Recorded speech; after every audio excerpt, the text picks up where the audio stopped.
నమస్తే. ప్రస్తుతం మన స్టూడియోలో ఐకాన్ ఆస్ట్రాలజర్ గట్టిపల్లి సురేష్ బాబు గారు ఉన్నారు. గురుగారితో మాట్లాడేద్దాం. నమస్కారం గురుగారు. జై శ్రీమన్నారాయణ. మే నెలలో వృశ్చిక రాశి వారి పరిస్థితి ఏంటి గురుగారు? 5 గ్రహాలు కూడా మారబోతున్నాయి ఈ నెల. సో ఈ రాశి వారి పరిస్థితి ఏంటి, ఎలా ఉండబోతుంది ఈ నెల?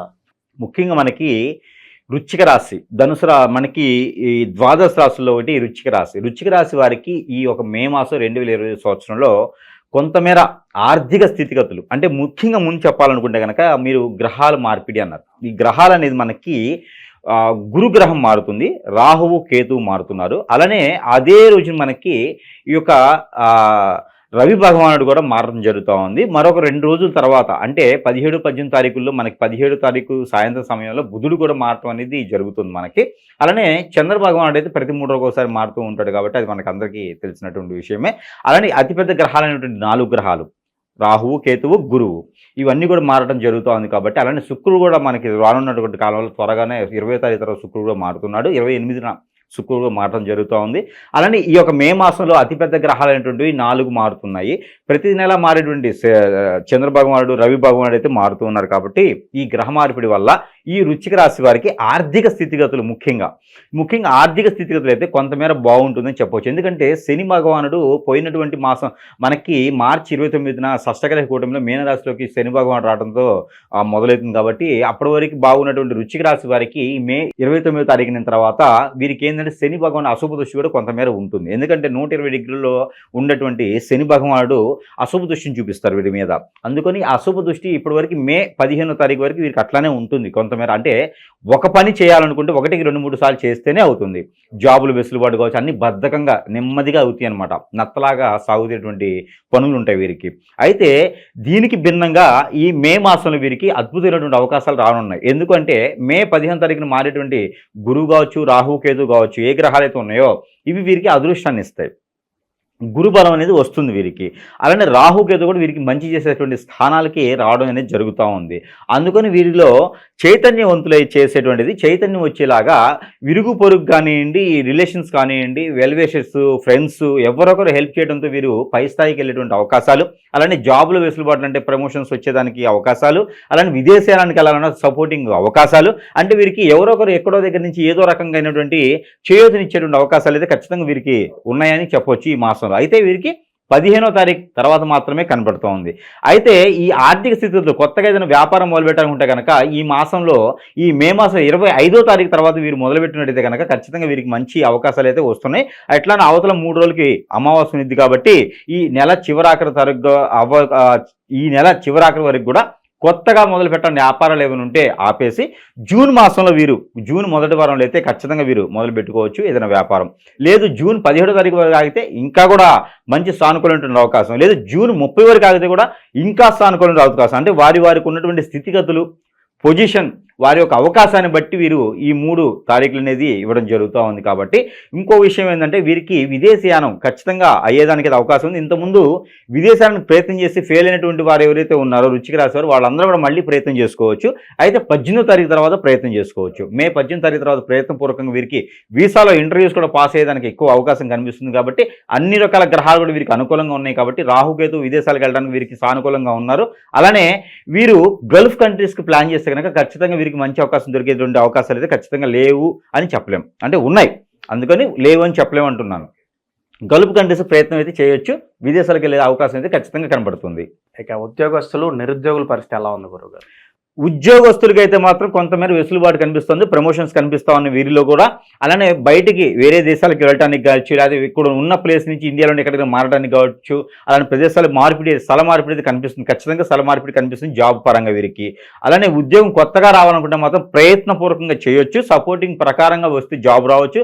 లేదంటే కనుక జూన్ 17 వరకు అయితే వీరు ఖచ్చితంగా జాబ్ వరకు ఆగాల్సిందే. టెన్షన్ పడే అవసరం లేదు. స్ట్రెస్ ఫీల్ అయ్యేసి దొంగ స్వాముల దగ్గరికి వెళ్ళేసి, గురువుల దగ్గరికి వెళ్ళేసి లక్షల రూపాయలు పోగొట్టుకునేసి ఏదో హోమాలు, యజ్ఞాలు, హోమాలు, పూజలు అని చెప్పేసి చేయించుకొని చివరికి వీరు బలయ్యేటువంటి పని అయితే ఏం లేదు. చిన్న చిన్న రెమెడీస్తో కూడా పరిహారాలు అవుతాయి. ప్రతిరోజు కూడా ద్వాదశ రాశుల వారికి చెప్పదగింది ఏంటంటే మీకు మించిపోయినటువంటి సమస్య వచ్చినప్పుడు మాత్రమే గురువు దగ్గరికి వెళ్ళండి. చిన్న చిన్న సమస్యలు ఉంటే ఏదైనా ఆలయానికి, మీకు నచ్చినటువంటి ఆలయానికి వెళ్ళి నమస్కారం చేసుకోండి, నారికలను సమర్పించుకోండి, మనస్ఫూర్తిగా నమస్కారం చేసుకోండి, సరిపోతుంది. తప్పితే ప్రతి చిన్న విషయానికి డాక్టర్ దగ్గరికి వెళ్ళినట్టుగా గురువు దగ్గరికి వెళ్ళే అవసరం అయితే లేదు. ఇది ద్వాదశ వాళ్ళ అందరికీ కూడా చెప్తుందన్నమాట. అది ఒకటి గుర్తుపెట్టుకోవాలి. ఓకే. ఇక శుభకార్యాల పరిస్థితి ఏంటి గురువుగారు? వృశ్చిక రాశి వారికి మే మాసంలో శుభకార్యాలు అయితే ఏం కనబడట్లేదు. ఎందుకంటే ఇంకోటి, ఈ మే మాసంలో 4వ తారీఖు నుంచి 28వ తారీఖు వరకు కత్తెర కూడా కనిపిస్తుంది. కత్తెర అంటే మనకి స్టీలు ఇతర కత్తెరలు కాదు, అది మనకి గ్రహాలనిచ్చే ఒక గ్రహము ఇంకొక స్థానంలో ఉండడం వల్ల కత్తెర అనేది ఏర్పడింది అనమాట. శుక్రుడు ఏ గ్రహంతో ఉన్నారో చూసుకుంటే వారి మీద చెడి దృష్టి ఉంటే కనుక అది కత్తెరగా భావిస్తాం. బుధుడు కనుక వేరే స్థానంలో ఉండి గురుడు మారితే కనుక అలా కత్తెర భావిస్తాం అనమాట. అలాగా ఒకటే 2 గ్రహాలు ఒకటే స్థానంలో ఉండడం వల్ల కత్తెర అనేది ఏర్పడుతుంది. అలాంటి సందర్భంలో ఇప్పుడు మనకి మే 4వ తారీఖు తర్వాత కత్తెర అనేది ఏర్పడుతుంది కాబట్టి శుభకార్యాలు చేసుకునేటువంటి అవకాశం ద్వాదశ రాశుల వరకు ఎవరికి లేదు. ఇక నమ్మకం లేదు, మాకు అవన్నీ పట్టించుకోమంటే ఇక ఎవరైనా చేసుకోవచ్చు. కామన్గా ప్రతిరోజు తింటున్నాం కదా, ప్రతిరోజు మంచిది అనుకుంటే ఎవరైనా చేసుకోవచ్చు, అది వేరే విషయం. ఇది ఏంటంటే బ్రహ్మదేవుడు సైతం కూడా పిల్లలు పుట్టించడానికి అవకాశం ఉండదన్నమాట. కత్తెర అనేది అంత ప్రమాదకరమైనది, ఏ శుభకార్యానికి సానుకూలంగా ఉండదు. ఇది బ్రహ్మకాలం అంటారు అనమాట. కత్తెర కాలం అనేది బ్రహ్మకాలం అంటారు. ప్రతిరోజు మనకి గుడిక కాలం అని వస్తుంది. అలానే ఈ కత్తెర మూటము ఇవన్నీ కూడా ఏంటంటే బ్రహ్మకాలాలు అంటారు. అందుకే అక్కడ శుభకార్యాలు చేయడం కానీ చేయకూడదు, అందుకని చెప్పాను. ముఖ్యంగా ఇంకో విషయం ఏంటంటే వృశ్చిక రాశి వారికి ఇంకొక శాపం, ఒక అదృష్టం ఉంది. ఒకటి స్త్రీ శాపం కనిపిస్తుంది. ఎలా అంటే వారి పూర్వీకులు, వారి పెద్దవారు, వారి తరానంతర తరాలు, ముందు తరాల వారో ఎక్కడో ఏదో ఆడవాళ్ళని ఏడిపించడమో, ఇబ్బంది పెట్టడమో, కొట్టడమో, లేకపోతే ప్రెగ్నెన్సీ ఉన్నటువంటి వారికి ఇబ్బంది పెట్టడమో జరిగి ఉండొచ్చు. ఆ శాపం అనేది వృశ్చిక రాశి వాళ్ళ మీద బాగా కనబడుతుంది. ఈ మాసంలో ఆ శాపాలు విమోచన కావడానికి ఈ పుష్కర కాలం ఉంది మనకి. ఇప్పుడు 15వ తారీఖు మే మాసంలో పుష్కరాలు ఆరంభమవుతున్నాయి, సరస్వతి నదివి. ఆ పుష్కరాలు ఆరంభమైనప్పుడు వీరు పుణ్యస్నానం ఆచరించి దానికి తగ్గట్టుగా స్త్రీదానం, గోదానం, భూదానం, వస్త్రదానం ఇలా దానాలు ఉంటాయి. అక్కడ బ్రాహ్మణత్వానికి ఇలా స్త్రీ దోషం ఉంది అని చెప్తే అక్కడ వారు దానం తీసుకుంటారు. ఆ దోష విమోచనానికి పరిహారాలు ఉంటాయి, అవి చేస్తారు. అవన్నీ కూడా నవగ్రహాలకి నవధాన్యాలతోనే ఉంటాయి. దానాలన్నీ నవధాన్యాలతోనే ఉంటాయి. ఆ నవధాన్యాలతో మంత్రోచ్చారణ చదివేసి దానం తీసుకుంటారు. ఆ తీసుకున్నప్పుడు వీరికి ఆ దానం, ఆ ఒక దోషం, శాపం కూడా వెళ్ళేటువంటి అవకాశం ఉంటుంది. వీరికి పెళ్ళిళ్ళు కానివ్వండి వరకు పెళ్ళిళ్ళు అప్పుడవుతాయి. పెళ్ళిళ్ళు అవడానికి అప్పుడు కారణం అవుతుంది అనమాట. ఎవరికైతే జాతకంలో కళత్ర దోషం ఉంటుందో వారికి ఖచ్చితంగా స్త్రీ దోషం ఉన్నట్లు లెక్క. ఆ స్త్రీ దోషానికి పరిహారం చేసుకుంటే ఖచ్చితంగా పెళ్ళి అయ్యేదానికి ఆస్కారం ఉంది. లేదు బలవంతంగా పెళ్లి చేసుకుంటే ఆ పెళ్లి నిలబడదు, తగాదులు అవుతాయి, గొడవలు అవుతాయి, కోర్టులో వ్యవహారాలు అవుతాయి, ఎఫ్ఐఆర్స్ ఉంటాయి. ఈ ఇద్దరు ఉన్న మనస్తాపం ఉంటుంది, మనస్తాంతిగా ఉండలేరు, ఇలాంటివి ఉంటాయి. దీనికి కారణం ఏంటంటే కళత్ర దోషం. కళత్ర దోషం ఎలా వస్తుందంటే స్త్రీ దోషం, ఇలాంటి లింకులు ఉంటాయి అన్నమాట. అందుకని ఇలాంటి పుణ్యకార్యాలు చేయాలనుకుంటే కనుక, ఇలాంటి దోషాలు పోవాలంటే ఇలాంటి పుష్కర కాలంలో మనం చేసినట్టయితే త్వరగా ఆ దోషాలకి పరిహారం దొరుకుతుంది. దానికి ఒక గ్రహాల నుంచి వెసులుబాటు కూడా ఉంటుంది, మంచి సౌలభ్యం కూడా లభిస్తుంది. గురుగారు, ప్రజెంట్ ఉన్న గ్రహస్థితి బట్టి వీళ్ళకి ఏదైనా రెమెడీస్ సజెస్ట్ చేయండి. ఖచ్చితంగా వీరికి ముఖ్యంగా ముందుగా వీరికి చెప్పదగిందంటే కలిసి వచ్చేటువంటి వారం బుధవారం, శనివారం 2 రోజులు కూడా వృశ్చిక రాశి వారికి అద్భుతంగా కలిసి వస్తుంది.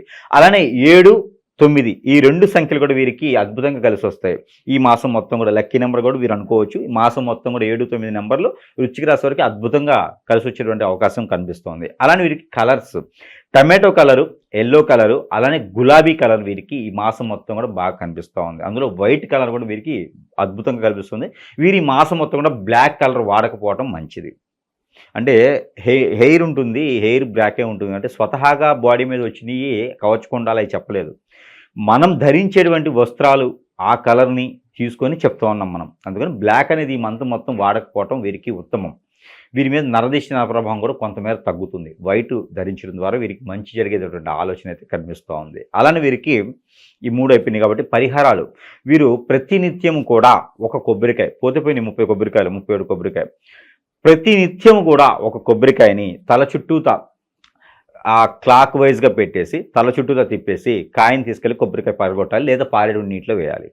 ఇలా ప్రతిరోజు చేయడం ద్వారా మనం మాట్లాడుకున్నటువంటిగా వీరికి స్త్రీ దోషాలు లాంటివి, నరదిష్టి, నరఘోష, ఆర్థిక స్థితిగతులే కాకుండా నవగ్రహాల నుంచి వచ్చేటువంటి అశుభ దృష్టి కూడా శుభ దృష్టిగా మలుచుకునేందుకు ఆస్కారం ఉంటుంది. ఈ ఒక్క పని చేస్తే చాలు. ప్రతిరోజు ఒక నారికేళం వారికి వారే తీసుకొని నెత్తిని కొట్టుకునే అవసరం లేదు, కింద కొడితే సరిపోతుంది, లేదా పారే నీటిలో వేస్తే సరిపోతుంది.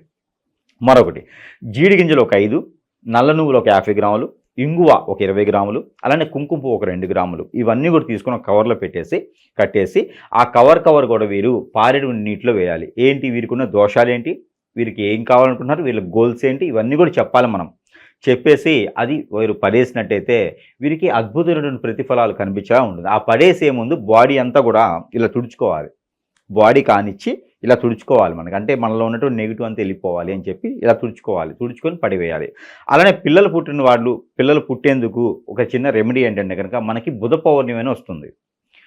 మే 12వ తారీఖున బుధ పౌర్ణమి ఉంది. ఈ బుధ పౌర్ణమి రోజున ఈ రాశి వారు కనుక ఒక చిన్న రెమెడీ చేస్తే ఆర్థిక స్థితిగతులు కూడా మెరుగుపడతాయి. ఏంటి అంటే ఈ బుధ పౌర్ణమి రోజున 12వ తారీఖు మే మాసంలో వచ్చేటువంటి బుధ పౌర్ణమి రోజున వృశ్చిక రాశి వారు ముఖ్యంగా చేయవలసింది ఏంటంటే కనుక కుంకుమ పువ్వు కలిపినటువంటి పాలు, పటిక బెల్లం, మనకి కండ చక్ర అంటారు అది కానీ, లేదా బెల్లం కలిపినటువంటి పాలు ఏవైతే ఉన్నాయో ఆ పాలుని ఉదయించేటువంటి చంద్ర భగవానుడికి ఆ కిరణాలు పడేలా ఉంచేసి ఆ పాలు ఇద్దరు భార్యావతలు కానీ పెళ్లి కానటువంటి వారైతే వారికి వారే సేవించడం ద్వారా వారు ఏ కోరికనైతే కోరుతారో ఆ కోరికలు నెరవేరేలాగుంటాయి.